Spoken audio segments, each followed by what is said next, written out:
Welcome back to our channel, everyone. It is a fantastic day to dive deep into the absolute madness that is currently unfolding in Port Charles. We have a ton of theories, some wild speculation, and a lot of tangled webs to untangle today. Grab a huge cup of coffee, settle in, and let's get right into the thick of this week's drama. Okay, so I've been thinking about this whole Pascal situation, and wait, let me back up. First of all, the way Britt West just casually dropped this massive, game-changing information into Sonny Krenthos's lap right before she literally ran out of town is just it's wild. Like she calls our favorite racketeer, drops the bomb that Jen Sidwell killed Professor Henry Hank Dalton, and that Pascal helped cover it up, and then she just smashes her phone and runs it over the car. Iconic. Honestly, it's iconic, but also like incredibly frustrating because now Sonny is left holding this massive puzzle piece, and he has to figure out how to play it. Actually, no. I should mention the whole Windmere living room scenario because that is the crux of this entire thing. I mean, think about it. We know Sidwell shot Dalton. He just shot him right there in the living room of Windmere. Britt was there. Pascal was there. And then Pascal, being the loyal or maybe just terrified henchman that he is, helps Sidwell cover it up. And then somehow, and this still bugs me, Ezra Bowl gets involved and they frame Mayor Laura Collins by putting the corpse in her trunk.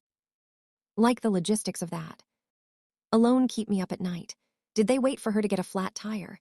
Did they cause the flat tire intentionally so she'd open the trunk? Probably doesn't matter, but I noticed how perfectly timed that all was back in April. Anyway, the point is, wait, what was the point? Oh, right, Pascal. Pascal is the weak link. Here's what's bugging me. On the May 26th episode, Sunani is sitting there explaining to Laura, all we have to do is get Pascal to turn on Sidwell. He says it so simply, like, oh yeah, just walk up to the heavily armed, deeply entrenched henchman of an international psychopath and ask him to politely testify. It's weird. Like really weird. The whole thing is just weird. How does Sonny even plan to approach Pascal without Sidwell finding out Sidwell is the kind of guy who probably has eyes on his people 24/7? But then again, maybe Pascal is already looking for a way out because, and this is the part that makes my brain hurt from overthinking it, Pascal is sitting on a secret that is basically a ticking time bomb. I think it was mentioned recently, or maybe it was just heavily implied in the notes I've been obsessing over, but Pascal is the one who told Ross Cullum about Britt's stolen meds. And because of that, because Pascal opened his mouth to Cullum, it set off a chain reaction that ultimately got Marco Rios killed. Okay, wait, let me really map this out because it's crucial. Pascal tells Cullum about the meds. This somehow leads to the situation where Marco, who we know is Sidwell's son, and who Lucas was just mourning at Bobby's, saying Marco proved himself at the cost of his life, ends up dead. Jen Sidwell is currently tearing Port Charles apart, telling anyone who will listen that he will do whatever it takes to find Marco's killer. He is on a violent, unhinged grief crusade, and Pascal is just standing there probably sweating through his suit every single day knowing that his loose lips to cull him are the reason his boss's son is in the ground. If Sidwell finds out that Pascal played a role in Marco's demise, I mean Pascal is a goner. He's literal toast. There is no universe where Sidwell finds out about the Column Meds connection and lets Pascal live to see sunset. So if you're Pascal and you feel the walls closing in, what do? You start looking for a lifeboat. And right now, the only lifeboat big enough to protect you from Jen Sidwell is Sonny Corinthos. I mean, not exactly, but kind of. Sonny isn't exactly a safe haven, but he has resources. So I'm picturing the scenario where Pascal actually considers striking a deal with Sonny. It makes sense psychologically. Pascal knows he's living on borrowed time. Every time Sidwell looks at him, Pascal probably thinks, this is it, he knows. So aligning with Sidwell's worst enemy might be his only play to protect himself. But how does this deal actually go down? Sonny needs Pascal to clear Laura's name regarding the Dalton murder. Laura is desperate. She even allied with a drunk Ezra Bowl because she's so desperate to get out from under this blackmail nightmare. So Pascal could be willing to testify about what really happened with Dalton. I'm thinking he could detail the whole trunk situation, the blackmail mess, all of it. Maybe Pascal could expose Sidwell as Dalton's killer via video confession or a signed written statement. Actually, a video confession makes the most sense. If I'm Sonny, I want that on tape immediately. You don't just trust a guy like Pascal to walk into the PCPD and do the right thing. You get him in a room, you turn on a camera, and you make him spill everything about the Windmere shooting. And in exchange, what does Sonny offer? The classic soap opera witness protection program. A tropical location, a new identity, and a duffel bag full of cash. Wait, no, maybe it's more complicated than that. What if the plan is to deliver the confession to the cops, but Pascal actually has to surrender first? Like, Sonny might offer to break Pascal out of police custody. After he spills his story at the PCPD. I know I just said the opposite, but hear me out. If Pascal goes to the cops, it makes the confession completely official and legally binding, which gets Laura totally off the hook. But Pascal would be terrified of being in a holding cell because Sidwell could easily have someone on the inside. I mean, Cyrus Reno used to run the hospital. Who knows who runs the jail these days?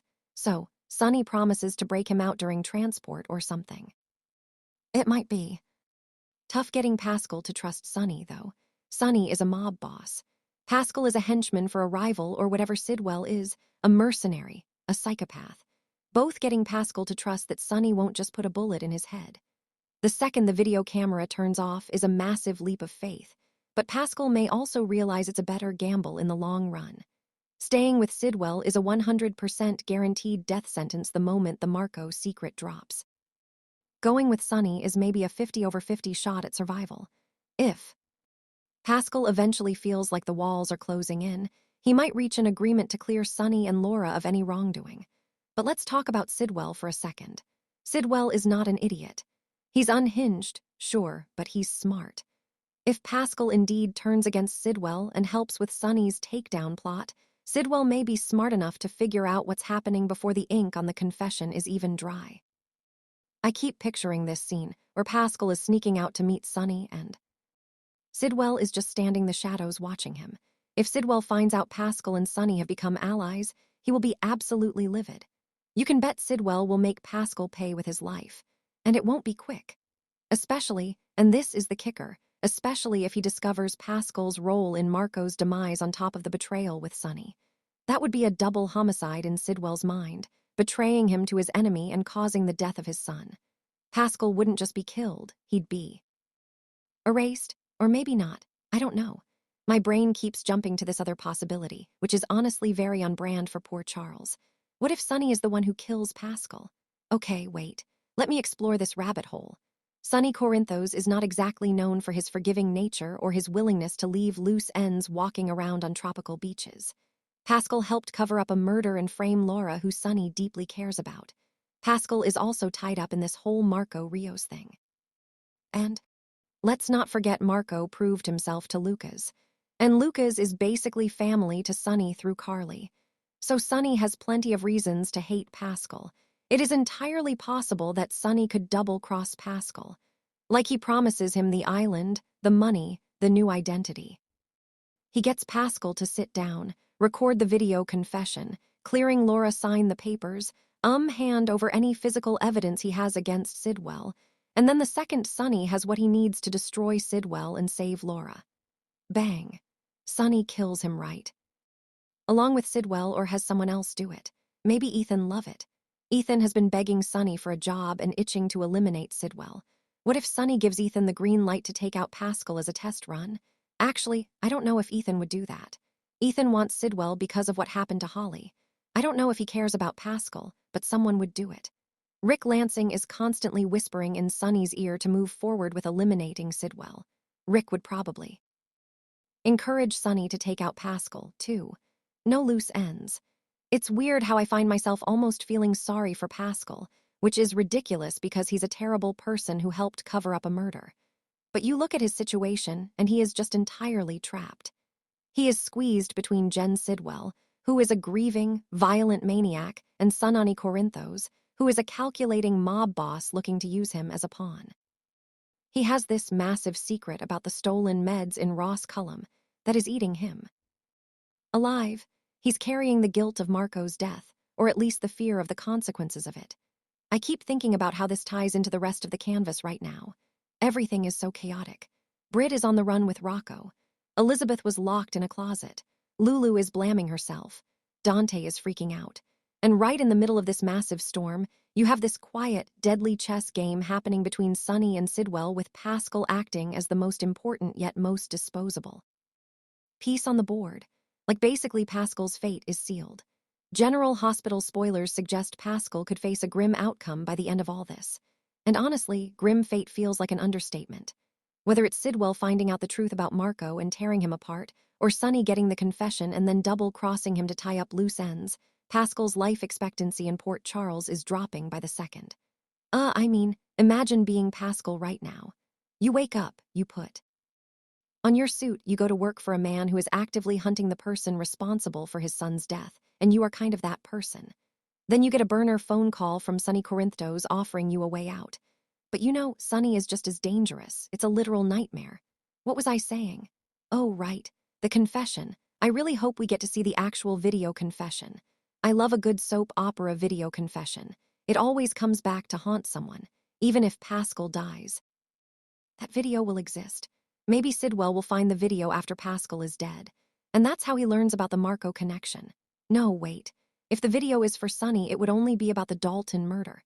Unless Pascal just starts rambling on the tape and confesses to everything out of sheer panic. Anyway, the point is, wait, what was the point? The point is that Sonny has a plan. Laura is on board. Pascal has a deadly secret and Sidwell is a ticking time bomb. The collision course is set. I just don't see any way Pascal makes it out of this storyline breathing. It's going to be messy. It's going to be violent. And I'm going to be staying up way too late overanalyzing every single look these characters give each other.